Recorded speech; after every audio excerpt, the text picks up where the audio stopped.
இல்லை, ஒரே நாடு ஒரே தேர்தல்ங்கிறது ஒரு புதிய கான்செப்ட் கிடையாது. பாரதிய ஜனதா கட்சியோ அல்லது ஆர்எஸ்எஸ்ஸோ கொண்டு வந்த மேட்டர் கிடையாது. ஆரம்பத்திலேருந்தே அரசியல் நிர்ணய சட்டம் நம்ம மேற்கொண்டதுக்கு அப்புறமா நம்ம ஆரம்பத்திலேருந்தே இதை தான் பண்ணிக்கிட்டு இருக்கோம். ஆனால் இதை குலைத்தது, சீர்குலைத்தது யார் அப்படின்னு சொன்னால் காங்கிரஸ்காரர்கள். இந்திரா காந்தி வந்த பிறகு கிட்டத்தட்ட 53-54 தடவை இந்த சட்டப்பிரிவை பயன்படுத்தி தமக்கு வேண்டாத மாநிலங்களுடைய அரசுகளை கலைத்தார். அதனால தான் இந்த மாதிரி இன்னைக்கு பிரச்சனை ஆகிட்டு இருக்கு. இதைத்தான் சரி பண்ணணும்ட்டு நரேந்திர மோடி நினைக்கிறாரு. கட்சிக்குள்ள ஏகப்பட்ட எதிர்ப்பு குரல்கள் வர ஆரம்பிச்சாச்சு. உளவுத்துறை ரிப்போர்ட் கொடுத்துட்டான், 200 கிடைக்காது உங்களுக்கு. 234 200 எப்படி கிடைக்கும்? 100க்கு மேலே கிடைக்காது அப்படின்னு உளவுத்துறை ரிப்போர்ட் வருது அப்படின்னா அது குழப்பம். அது நம்மளுக்கு ஒரு பயத்தை ஏற்படுத்துமா ஏற்படுத்தாதா? இந்த குழப்பம் முதல் குடும்பத்தினுடைய வீட்டில் பயங்கரமான ஒரு கலகத்தை ஏற்படுத்தியிருக்கு. நாளைக்கு என்ன நடக்க போகிறது அப்படிங்கிறது அவங்களுக்கு தெரியல. பயங்கரமான குழப்பமான சூழ்நிலை. இன்னொரு முக்கியமான விஷயம் நம்ம கண்ணில் படாதது நான் ஒன்று சொல்கிறேன். உதயநிதி பிரதம மந்திரி போய் பார்த்தாரு. அதாவது ஒரு பெரியவரை பார்த்துட்டு நம்ம என்ன சொல்லுவோம், சார் என் பையன் சார் உங்கள்கிட்ட நான் ஒப்படைக்கிறேன், நீங்கள் பார்த்துங்க, அவனுக்கு நீங்கள் தான் எதிர்காலம், அவனுக்கு நீங்கள் தான் வழிகாட்டி அப்படின்னு நீங்கள் சொல்கிறீங்க. இதெல்லாம் மேனேஜ் பண்ணுற அளவுக்கு அவருக்கு ஆலோசகர்களும் கிடையாது. அதனால காங்கிரஸ் கூட ஒரு கூட்டணி வைக்கிறத விட பாஜக கூட போயிடலாம், சரண்டர் ஆகிடலாம் அப்படிங்கிற மாதிரி தான் அவங்க நினைக்கிறாங்க.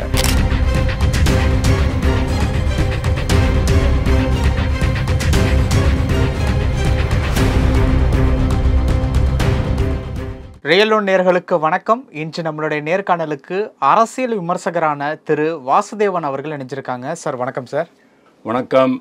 தமிழ் ஃபர்ஸ்ட் கிளாஸாக இருக்கேன். Okay sir.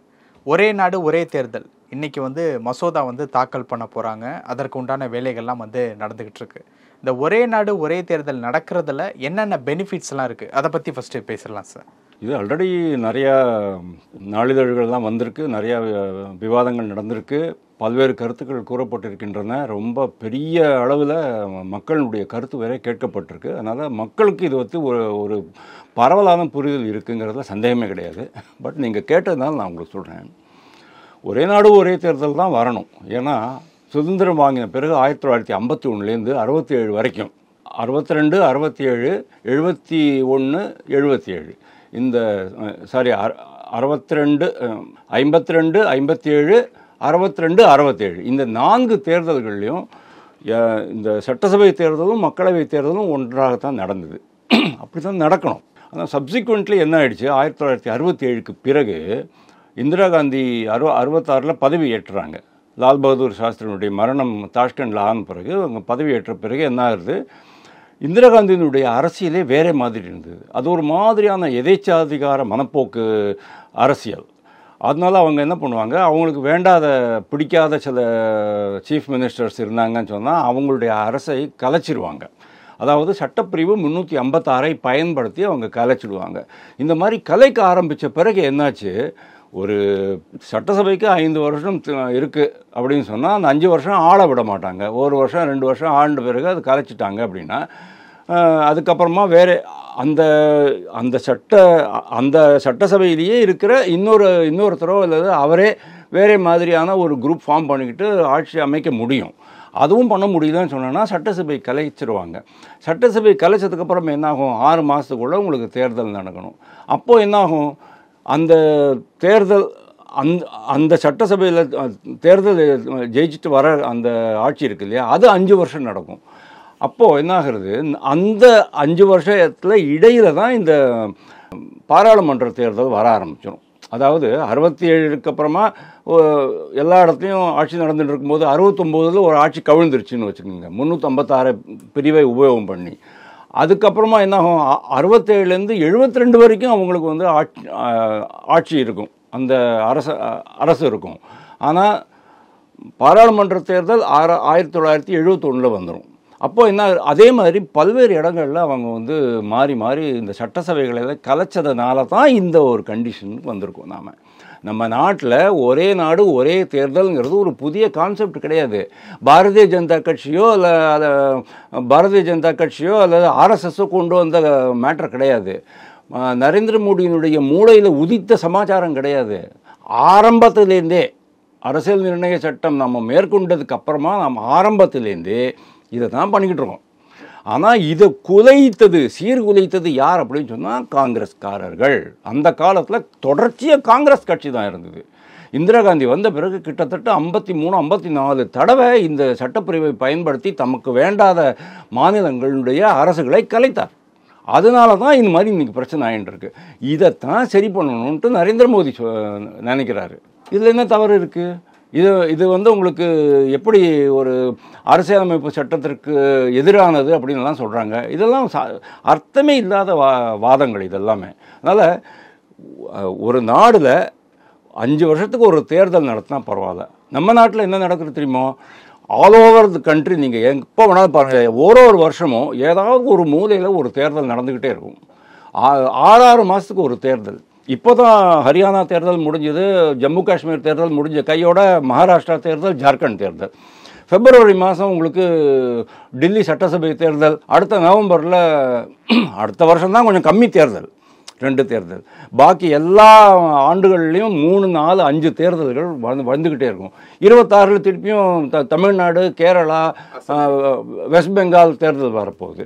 27 திருப்பியும் உத்தரப்பிரதேசம் தேர்தல் வரப்போகுது. இந்த மாதிரி தேர்தல் வருஷம் வந்துக்கிட்டே இருக்குன்னு சொன்னால் என்ன ஆகுதுன்னு கேட்டால், தேர்தல் முடிச்சியா, ஆட்சி அமைச்சா 5 வருஷம் உங்களுக்கு ஆட்சிக்கு இருக்குது.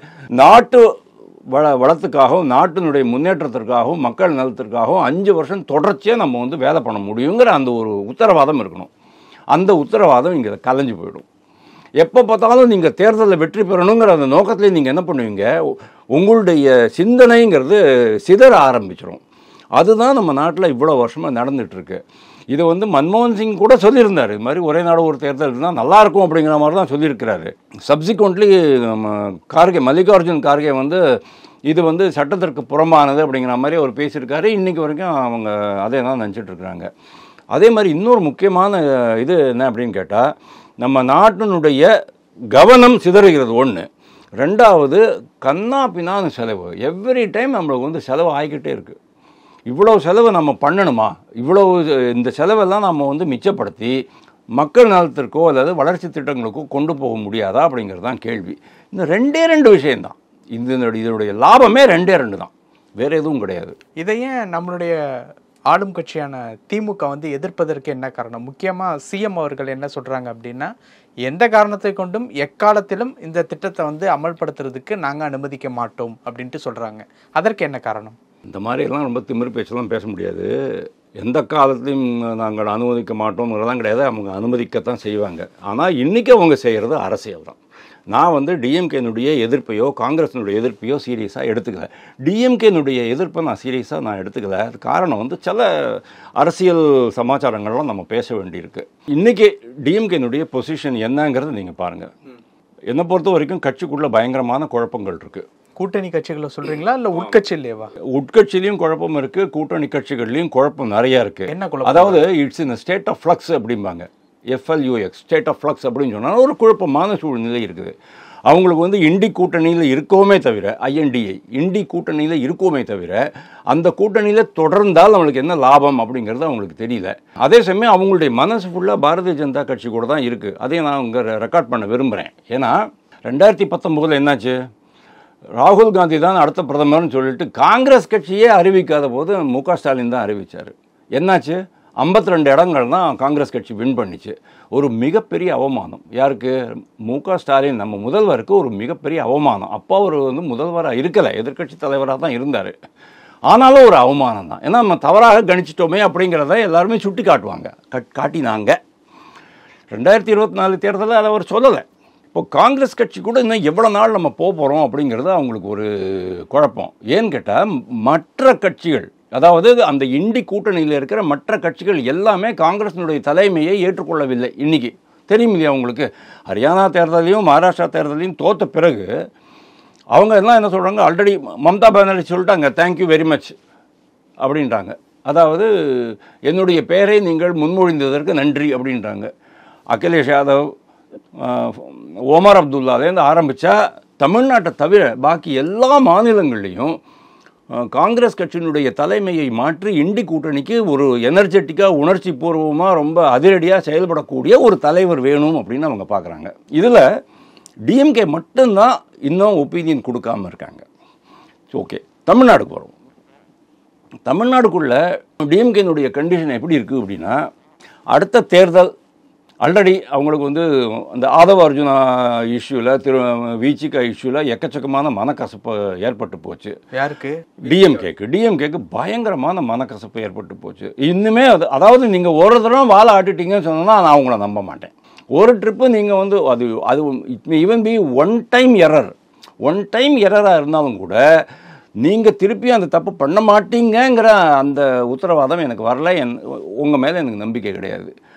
அது ஒரு விஷயம். காங்கிரஸை பொறுத்த வரைக்கும் என்ன இருக்கு, காங்கிரஸ்குள்ளேயே பல்வேறு குரல்கள் ஒலிக்க ஆரம்பித்து விட்டன. அதாவது நாங்கள் வந்து தனித்து போட்டியிட வேண்டும், ஆட்சியை பிடிக்க வேண்டும் அப்படிங்கிற ஒரு குரல். ஆக்சுவலி இது ஆரம்பித்தது கார்த்திக் சிதம்பரம் இல்லை, அவருக்கு முன்னாலே செல்வ பிறந்தக்கே ஆரம்பித்தார். 2024 மே மாதம் அந்த தேர்தல் முடிஞ்சதுக்கப்புறமா அவரே சொன்னார், இன்னும் எவ்வளோ நாள் நம்ம திராவிட கட்சிகளுடைய ஆதரவில் இருக்கிறது அப்படிங்கிற மாதிரி கார்த்தி சிதம்பரம் சொன்னார். அதுக்கப்புறம் மற்ற தலைவர்கள்லாம் சொல்கிறாங்க, அதெல்லாம் வெளியில் வரலை. ஆனால் உள்ளுக்குள்ளே பயங்கரமான இது இருக்குது. அதனால் இன்றைக்கி காங்கிரஸ் கட்சியும் இது மாதிரி பேச ஆரம்பித்தாச்சு, விசிகாவும் பேச ஆரம்பித்தாச்சு. வேல்முருகன் ஒரே ஒரு ஆள், வேல்முருகன் அவரே பேச ஆரம்பிச்சிட்டாரு. அப்போது கூட்டணிக்குள்ளே என்ன நடக்கிறது அப்படிங்கிறது ஒரு பயங்கரமான குழப்பம்.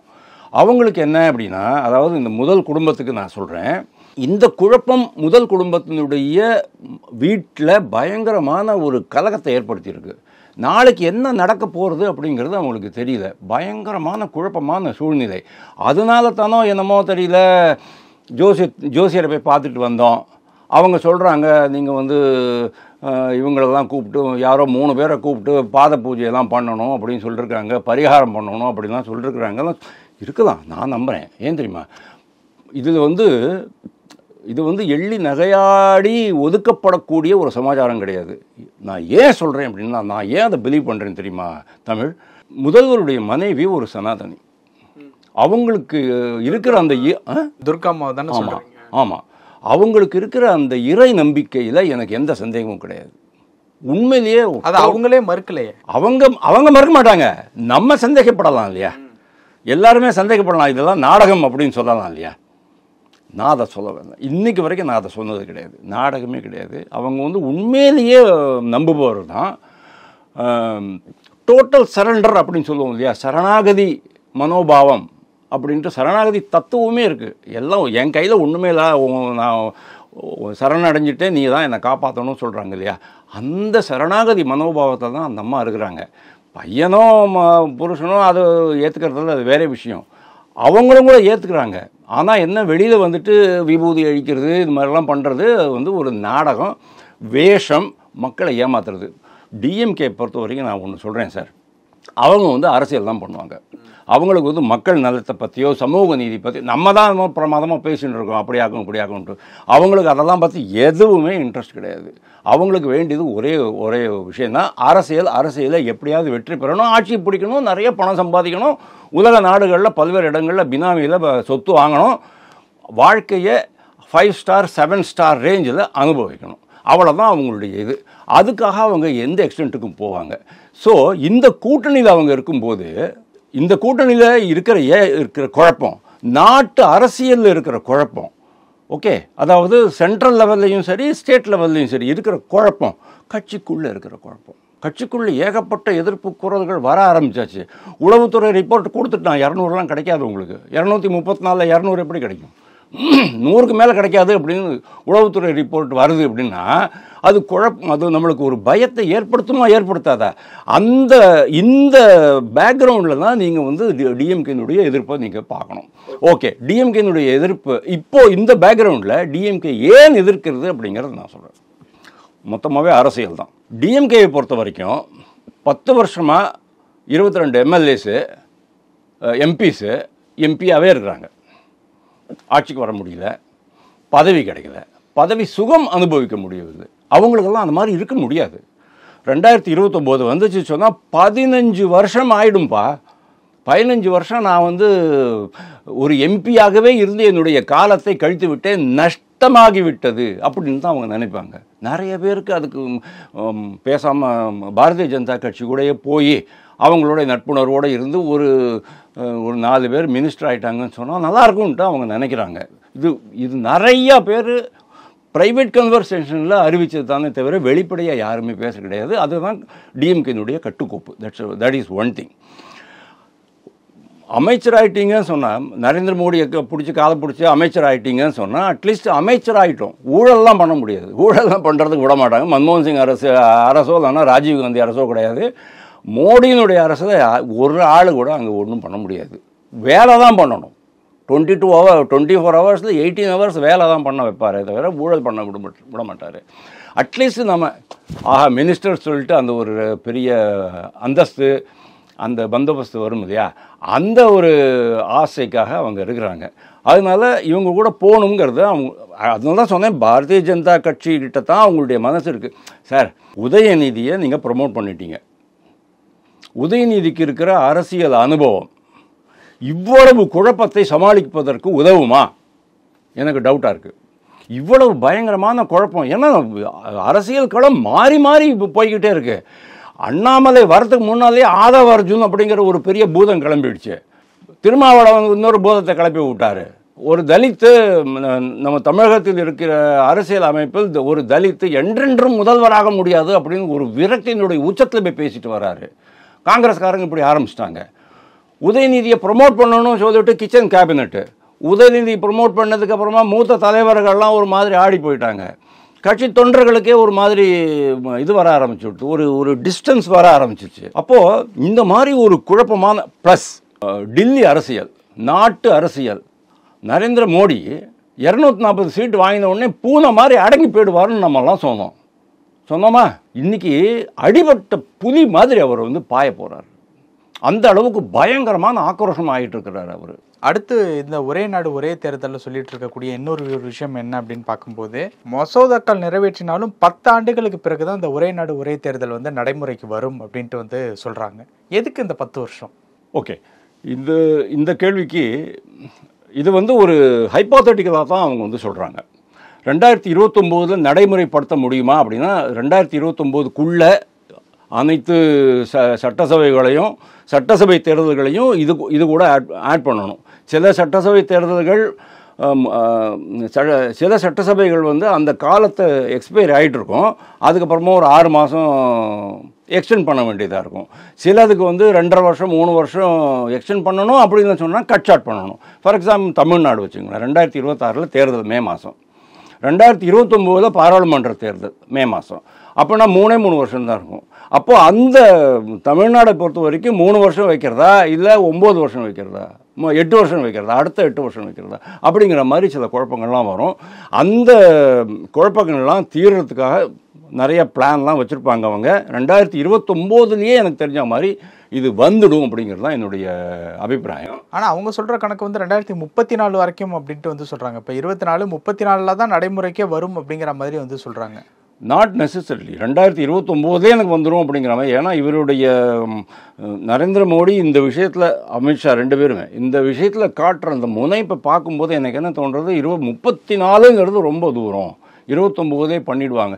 ஏன்னா இப்போது 29 என்ன பண்ண போகிறாங்களோ அதே தான் 34லையும் ஆக போகிறது. இப்போ 34 என்ன ஒரு பெரிய சேஞ்சஸ் ஆகிட போகிறது. 29 சில சட்டசபைகள் காலாவதி ஆகிட்டு இருக்கும், சில சட்டசபைகள் காலாவதி ஆகிருக்காது. இப்போது இந்த ஒரே நாடு ஒரே தேர்தல் கொண்டு வரலன்னு சொன்னால் திருப்பியும் 34லையும் அதே சிச்சுவேஷன் தான் இருக்க போகிறது. அதனால தான் நான் சொல்கிறேன் 34 வரைக்கெல்லாம் போகாது, வந்துன்னா 29 வரும். ஒருவேளை மற்ற சட்டசபைகள் இதில் இது பண்ணல, ஒப்புதல் கொடுக்கல அப்படின்னு சொன்னால், ஏன்னா சட்டசபைகளோட ஒப்புதலும் வேணும், பாராளுமன்றத்தினுடைய ஒப்புதலும் வேணும். ஏதோ ஒரு இடத்துல ஒரு இடைஞ்சல் இருக்குன்னு சொன்னால் அடுத்த 5 வருடங்களுக்கு தள்ளி போகலாம். அல்லது 2029 எலெக்ஷன் வர்றது இல்லையா, 2029 பாராளுமன்றத்தினுடைய எலெக்ஷன் வருது. அந்த பாராளுமன்றத்தினுடைய பீரியட் இருக்குது இல்லையா, அந்த என்ன சொல்லுவாங்க, அந்த காலம், அந்த காலத்தை, அதாவது 19வது மக்களவையினுடைய காலத்தை 5 வருஷம் அப்படிங்கிறத 3 வருஷமாவோ 3.5 வருஷமாவோ குறைக்கிறதுக்கு வாய்ப்பு இருக்குது. அதனால தான் பாராளுமன்ற காலத்தை குறைப்பதற்கான அந்த மசோதா, அந்த சட்டப்பிரிவையும் அவங்க திருத்திடுவாங்க. அதனால் இன் ஆல் ப்ராபபிலிட்டி 2029 நடந்துடும் அப்படிங்கிற மாதிரி தான் நான் பார்க்குறேன். யூனியன் பிரதேச சட்டசபைகளுக்கு தேர்தல் நடத்த 2வது மசோதா வழிவகுக்கும் அப்படிங்கிற விஷயத்தையும் மென்ஷன் பண்ணியிருக்காங்க. இது என்ன சார்? கரெக்டு. ஏன்னா யூனியன் பிரதேசம் அப்படிங்கிறது வேற மாதிரி ட்ரீட் பண்ண வேண்டியதாக இருக்கும். ஏன்னா அது வந்து சென்ட்ரல் கவர்மெண்ட்டுடைய இதில் தான் வருது.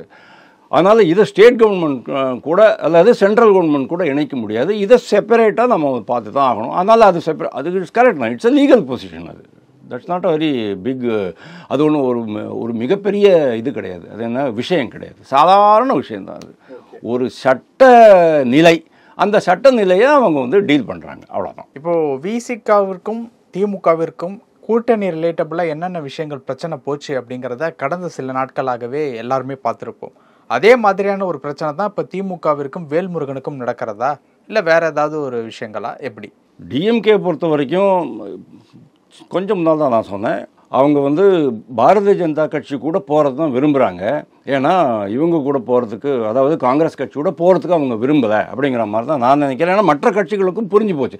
மற்ற கட்சிகள் இன்டெலிஜென்ட்டு, நம்ம வந்து இன்டெலிஜென்ட்டில் முட்டாளப்பன்னு நம்ம நினச்சக்கூடாது. நம்மளுக்கும் தெரியும், இது டிஎம்கேக்கும் தெரியும், காங்கிரஸ் கட்சினால் என்ன பெரிய ஆதாயம் கிடைக்க போகிறது அப்படின்ட்டு.